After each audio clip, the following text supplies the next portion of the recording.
pay is mighty fine. Who said they say that in the army, the pay is mighty fine?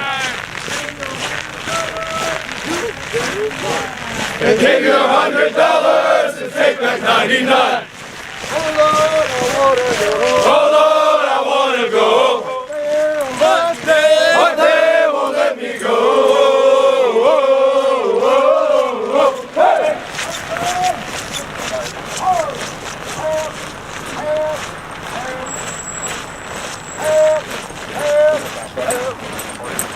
Hey!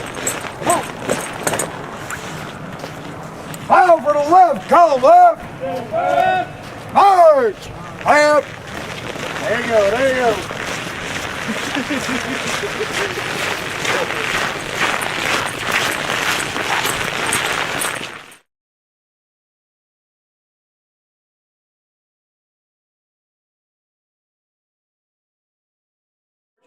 But we have the distinct honor and privilege of being the only squadron within this regiment that is still on America's frontier. Okay, this Alaska is America's last frontier.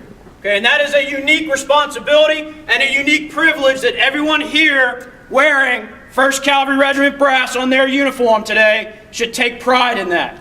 Okay, hold your head higher, stand taller than anyone else in this entire brigade formation. Because you were formed, this regiment was formed the 2nd of March, 1833. Why? To secure the frontier. Okay, to be the mounted, defended guardians of America's frontier and America's borders. And you know what? We are still actively doing that today by the Arctic Circle.